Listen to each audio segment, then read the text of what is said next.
வணக்கம். இப்பதான் 12th முடிச்சிட்டு காலேஜ் அட்மிஷனுக்காக வெயிட் பண்ணிட்டு இருக்கீங்களா? அப்போ இந்த பதிவு உங்களுக்கு ரொம்பவே யூஸ்ஃபுல்லா இருக்க போகுது.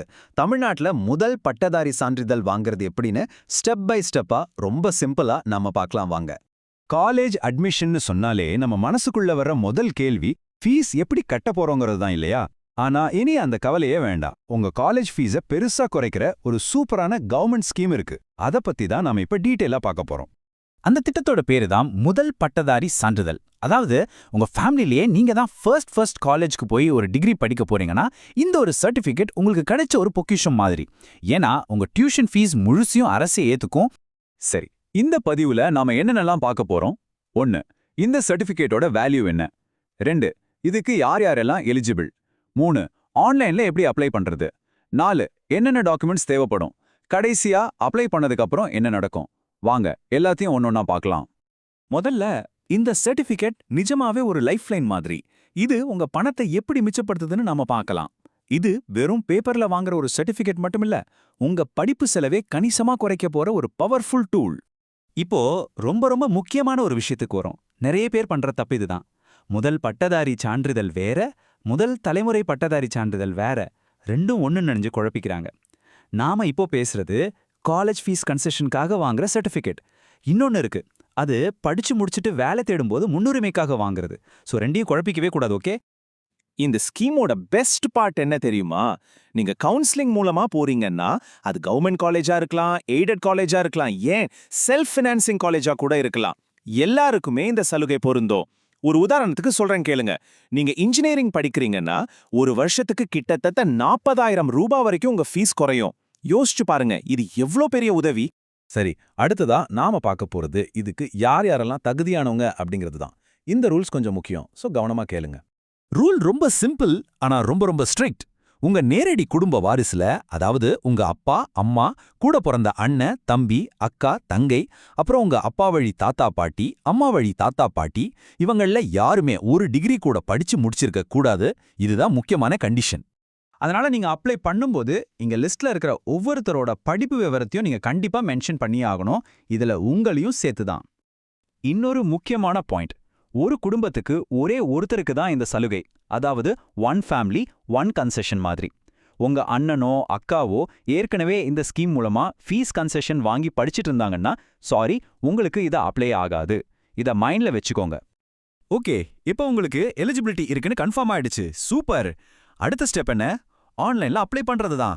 வாங்க அது எப்படி பண்றதுன்னு ஸ்டெப் பை ஸ்டெப்பா பார்க்கலாம். பயப்படாதீங்க, ரொம்பவே ஈஸி தான்.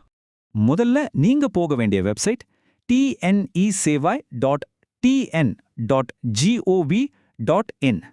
இதுதான் நம்ம தமிழ்நாடு அரசோட அதிகாரப்பூர்வமான இ-சேவை போர்ட்டல். இந்த வெப்சைட்டுக்குள்ள போனதும் நீங்க புது யூசரா இருந்தா முதல்ல சைன் அப் பண்ணி ஒரு அக்கவுண்ட் கிரியேட் பண்ணிக்கோங்க. அதுக்கப்புறம் லாகின் பண்ணி ரெவென்யூ டிபார்ட்மெண்ட் அப்படிங்கிற செக்ஷனுக்கு போங்க. அதுக்குள்ள REV 104 ஃபர்ஸ்ட் கிராஜுவேட் சர்டிஃபிகேட்னு ஒரு ஆப்ஷன் இருக்கும். அதை கிளிக் பண்ணுங்க. உங்க ஆதார் நம்பரை யூஸ் பண்ணி கேன் நம்பரை ரெஜிஸ்டர் பண்ணணும். உங்க மொபைலுக்கு ஒரு OTP வரும். அதை என்டர் பண்ணா அடுத்த ஸ்டெப்புக்கு போயிடலாம். அடுத்தது தான் ரொம்பவே முக்கியமான ஸ்டெப். உங்க குடும்பத்துல இருக்கிற ஒவ்வொருத்தரோட பெயரும் வயசும் அவங்க என்ன படிச்சிருக்காங்கங்கிற டீட்டெயில்ஸையும் ரொம்ப கவனமா, ஒரு சின்ன ஸ்பெல்லிங் மிஸ்டேக் கூட இல்லாம டைப் பண்ணுங்க. அதுக்கப்புறம் நீங்க என்ன கோர்ஸ் படிக்க போறீங்கங்கிற விவரத்தையும் ஃபில் பண்ணிட்டு சப்மிட் கொடுங்க. இங்க ஒரு சின்ன டிப் சொல்றேன், நோட் பண்ணிக்கோங்க. நிறைய பேருக்கு ஒரு டவுட் வரும், நான் இன்னும் கவுன்சிலிங் கூட அட்டென்ட் பண்ணல, எந்த காலேஜ்னு எப்படி சொல்றதுன்னு. கவலை வேணாம். நீங்க இன்ஜினியரிங் படிக்க போறீங்கன்னா சிம்பிளா அண்ணா யூனிவர்சிட்டின்னு கொடுங்க. இல்ல மெடிக்கல்னா த தமிழ்நாடு டாக்டர் MGR மெடிக்கல் யூனிவர்சிட்டின்னு பொதுவா கொடுத்தா போதும். அடுத்தது டாக்குமெண்ட்ஸ். ஆன்லைன்ல அப்ளை பண்ண உட்கார்றதுக்கு முன்னாடியே தேவைப்படுற எல்லா டாக்குமெண்ட்ஸையும் ஸ்கேன் பண்ணி ரெடியா வச்சுக்கிட்டீங்கன்னா அப்ளிகேஷன் ப்ராசஸ் ரொம்ப ஸ்மூத்தா முடிஞ்சிடும். முதல்ல அப்ளை பண்ற உங்ககிட்ட இருந்து என்னென்ன வேணும்னு பார்க்கலாம்.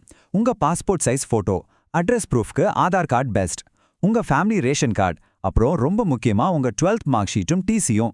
இது எல்லாத்தையும் மறக்காம ஸ்கேன் பண்ணி ரெடியா வச்சுக்கோங்க. அடுத்தது உங்க குடும்ப உறுப்பினர்களோட டாக்குமெண்ட்ஸ். இதுல 3 கேட்டகரி இருக்கு. 1, படிச்சவங்க, அவங்க முதல் கிளாஸ் படிச்சிருந்தா கூட அவங்களோட TC அல்லது மார்க் ஷீட் வேணும். 2, இப்ப படிச்சிட்டு இருக்கிறவங்க, உங்க தம்பி தங்கச்சி யாராவது ஸ்கூல்ல படிச்சாங்கன்னா அவங்க ஸ்கூல்ல இருந்து ஒரு போனஃபைட் சர்டிஃபிகேட் வாங்கணும். 3, படிக்காதவங்க, உங்க அப்பா அம்மா படிக்காதவங்களா இருந்தா அவங்க கிட்ட இருந்து ஒரு செல்ஃப் டிக்ளரேஷன் ஃபார்ம்ல கையெழுத்து வாங்கி அப்லோட் பண்ணணும். கடைசியா ரொம்ப ரொம்ப முக்கியமான ஒரு விஷயம். நிறைய பேர் இதை மிஸ் பண்ணிடுவாங்க. நீங்க அப்ளிகேஷன் ஃபில் பண்ணும்போது உங்களுக்காகவே ஒரு செல்ஃப் டிக்ளரேஷன் ஃபார்ம் ஜெனரேட் ஆகும். அதை டவுன்லோட் பண்ணி பிரிண்ட் எடுத்து நீங்க கையெழுத்து போட்டு அதை மறுபடியும் ஸ்கேன் பண்ணி அப்லோட் பண்ணணும். இதை மட்டும் கண்டிப்பா மறந்துடாதீங்க, சரியா? சூப்பர். எல்லாத்தையும் கரெக்டா பண்ணி அப்ளிகேஷனை சப்மிட் பண்ணிட்டீங்க. இனி அடுத்து என்ன? உங்க அப்ளிகேஷன் என்னென்ன ஸ்டேஜ் எல்லாம் தாண்டி உங்க கைக்கு சர்டிபிகேட்டா வரப்போகுதுன்னு பார்க்கலாமா? நீங்க ₹60 ஃபீஸ் கட்டி சப்மிட் பண்ணதும் உங்க அப்ளிகேஷன் முதல்ல உங்க ஏரியா VAO, அதாவது கிராம நிர்வாக அதிகாரிக்கு போகும். அவர் செக் பண்ணி ஓகே சொன்னதும் அது அடுத்த லெவல்ல இருக்கிற RI, அதாவது வருவாய் ஆய்வாளருக்கு போகும். அங்கிருந்து டெப்யூட்டி தாசில்தார், கடைசியா தாசில்தார் கிட்ட போகும். அவர் ஃபைனலா டிஜிட்டல் சைன் போட்டதும் உங்க சர்டிபிகேட் டவுன்லோட் பண்ண ரெடி. நீங்க அப்பப்போ உங்க அப்ளிகேஷன் ஸ்டேட்டஸை ஆன்லைன்ல செக் பண்ணிக்கலாம். அண்டர் ப்ராசஸ்னு காட்டுச்சுன்னா ஆஃபீஸர்ஸ் வெரிஃபை பண்ணிட்டு இருக்காங்கன்னு அர்த்தம். அப்ரூவ்டுன்னு ஸ்டேட்டஸ் மாறிடுச்சுன்னா ஜாக்பாட், உங்க சர்டிஃபிகேட் ரெடி, டவுன்லோட் பண்ணிக்கலாம். உங்க கைக்கு வர்ற அந்த ஃபைனல் சர்டிஃபிகேட்ல இது எஜுகேஷனல் டியூஷன் ஃபீ கன்செஷனுக்காகன்னு ரொம்ப தெளிவா மென்ஷன் பண்ணிருப்பாங்க. இது அப்படியே உங்க காலேஜ் அட்மிஷன் அப்போ கொடுத்தா போதும், உங்க டியூஷன் ஃபீஸ்ல இருந்து உங்களுக்கு முழு விலக்கு கிடைச்சிடும். இப்போ உங்களுக்கு A to Z எல்லாமே தெளிவா புரிஞ்சிருக்கும்னு நம்புறேன். உங்க குடும்பத்தோட முதல் பட்டதாரியா இந்த ஒரு அருமையான வாய்ப்பை சரியா பயன்படுத்திக்க நீங்க ரெடியா? அப்போ தேரி பண்ணாதீங்க, உடனே அப்ளை பண்ணுங்க.